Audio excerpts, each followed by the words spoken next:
Hello and welcome to Thursday News Day, your number one resource for the entire week's worth of VR news. I know I'm late, I'm sorry, but I actually took probably the first real vacation I've taken since I started this channel, and I got to meet dozens of other VR content creators, and it really got me even more excited about VR and this channel, and I think you can expect some really cool collaborations at some point in the future. So sorry we're late, but it was for good reason, I promise. But we still have some really interesting stuff to talk about this week, so let's just get right into the news. So something massive happened yesterday regarding Oculus and Facebook Reality Labs. Currently, the VP of Facebook Reality Labs, Andrew Bosworth, who you may recognize, he does a ton of public-facing things for Oculus and Facebook regarding AR and VR, has just taken an even more important role at Reality Labs. Currently, the Chief Technical Officer, or CTO, Mike Schofer, announced they will be stepping down from their role, stating, quote, "I am still incredibly optimistic about the potential future of AI and AR/VR to improve the lives of people every day," end quote. Well, hopefully.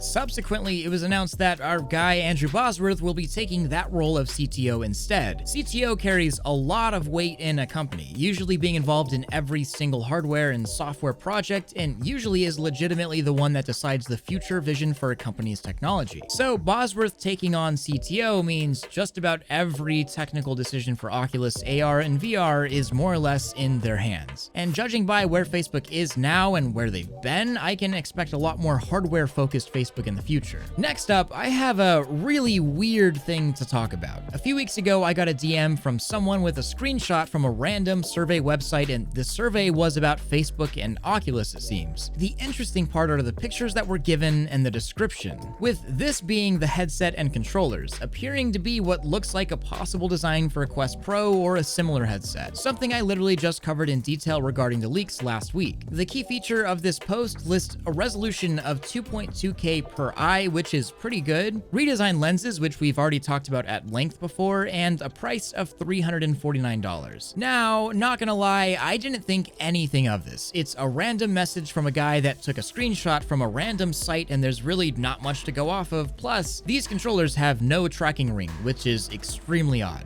However, just yesterday, someone posted a Reddit picture of these pictures as a render, with, once again, no tracking ring for a Project Seacliff. I've also heard from very unsubstantiated rumors that Oculus have been working on tracking using no tracking ring for a product launch within the next 3 years. But this is probably the weirdest set of coincidences I have ever seen, as the first leak, if you can even call it that, which I wouldn't by the way, came from a survey website, and the second render on Reddit literally came to the original poster in a dream. Like, I'm not kidding. OP said that they had a dream about the new headset and gave very exact specifications for resolutions of every camera, no tracking ring controllers using a camera on the controllers instead, face tracking, eye tracking, and a few other redundant features. This is just so exceptionally odd, and there's absolutely no proof to back up any of it, but it's kind of fun. And if I hadn't received nearly the same exact pictures of the controllers just a few weeks ago, I probably would never have even mentioned it. But now I feel like I'd be remiss if I didn't at least joke about it. I mean, the funniest joke here would be if this was actually the headset or specs or controllers or even price of a new headset, and this dreamer man found the leaks beforehand, said it came to them in a dream, and tried to become some VR hardware dream prophet or something. Yeah, not on my watch. I don't know, it's just a fun one. Plus, let's be real, a non-ring tracked Quest controller would finally allow to have controllers tracked behind your back. And I know it's something that's been entertained by Oculus before. Now, let's talk about this brand new VR headset that just got released this month, and I think its significance has been relatively downplayed. About 6 months ago, I mentioned iQIYI had announced a brand new standalone VR headset and were working on their app catalog for a big launch at an undisclosed time. Well, that time is now, as just a bit ago, iQIYI formally announced the launch of the Kaiju 3, or Adventure 3 as the company's flagship VR headset, and the specs are really interesting. Dual fast LCDs rocking a resolution of 4320 by 2160 or 2160 per eye, the same resolution as the HP Reverb G2, 90Hz refresh rate powered by the same Qualcomm XR2 chip used in the Quest 2, Pico Neo 3, and Vive Focus 3. Something also interesting is that if you don't know, iQIYI is pretty much the the Netflix of Asia, bringing streaming content to the entire region, especially China. They've been heavily focusing on bringing content within their platform to all sorts of devices, especially VR headsets. The headset seems to be launching on only Asian region e-commerce sites at the moment, but I did find a bundle package for the headset to be really interesting, coming with a bunch of games you may recognize, like Arizona Sunshine, Zombieland, and like 28 other free games that you get for just buying the headset. Now, this is a headset that you can't really buy unless you're local to the region that it's being sold in, but I think we can see a pretty decent reflection of a market that's growing faster in Asia than over here. And looking at the kind of companies that are getting into the VR space is even more interesting, and kind of shows who's interested and a little bit of why. And we're starting to see that in the West as well. Just a couple months ago, Netflix signed a massive deal with Shonda Rhimes to usher in a bunch of potential deals for VR games, streaming, and VR content in general. And this may be a stretch, but I can totally imagine a world where Netflix actually gets into the physical hardware, kind of like iQIYI, but there's no saying that'll ever happen. Plus, Netflix is currently profitable and hardware often isn't. However, that didn't stop Netflix from getting into VR already, with Netflix releasing an entire VR game, like it's already happening. Eden Unearthed is an App Lab experience both published and developed by Netflix, and it's actually free on App Lab right now. I hopped in for a few minutes and it's actually a decently polished game, which was surprising considering I've never heard of it before. I should also mention that the former Facebook VR content head, Mike Verdu, left Facebook Reality Labs to join Netflix on a development team. I'm personally very interested to see where Netflix takes VR, VR cloud streaming, and content. But now it's time for a meme break! So I know this has made the rounds already on Reddit, and I may be a little late to this one, but I just had to include it. I don't even know what to say. Yeah, horseback riding in VR sounds like a lot of fun.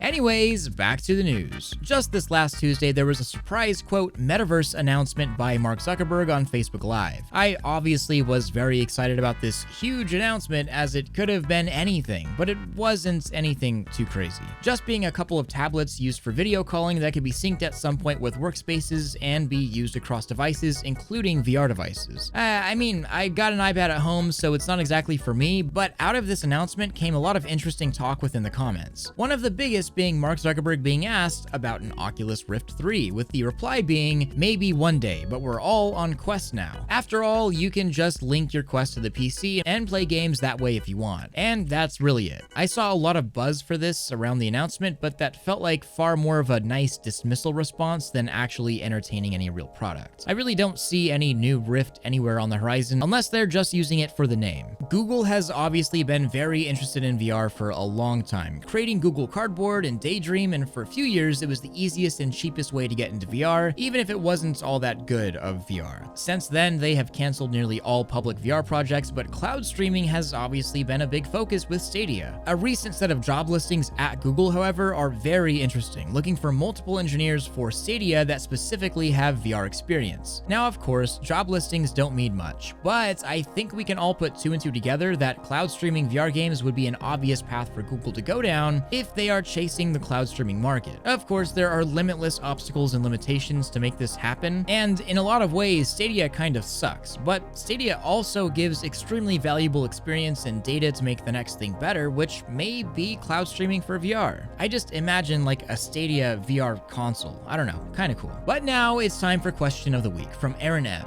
And this one's a good one. I have always loved VR, but since Facebook took over Oculus, I've been really hesitant to get one. Is Facebook as intrusive on the device as others have led me to believe? So, this is kind of a loaded question.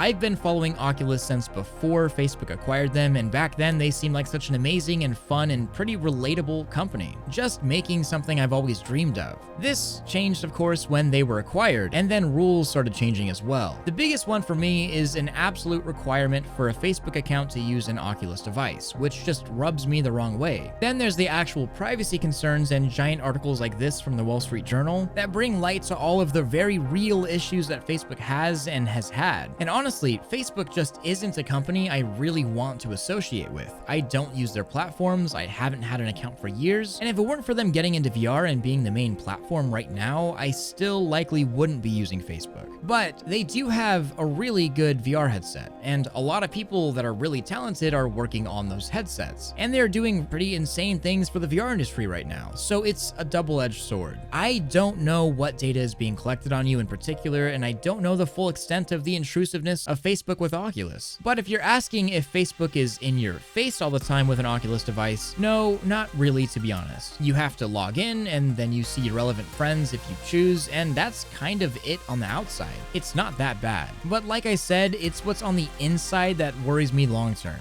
And I think that we should be real right now. We are stuck with Facebook owning Oculus, and Oculus being the biggest player in VR, at least at the moment. And they do make good VR stuff. If you're saying that the Quest 2 sucks, then you're honestly lying. I just caution you to be careful and read your privacy policies and stay aware of what's going on. I don't find Facebook alone to be a big enough reason to entirely not get into VR, but it's something that you should seriously consider, at least until we have more competition. And that's question of the week. Don't forget to leave your own below. I may just answer yours next. I'll be streaming on Twitch after this, so stop on by. I'd love to see you there. Also, join up in my Discord server to meet all sorts of new VR people. Thank you to all of my Patreon supporters. I couldn't do any of this without you, especially my Omegas. And don't forget to like this video if you loved it, subscribe if you want more of this, and hit that freaking bell if you just can't live without it. Much love, Thrill out.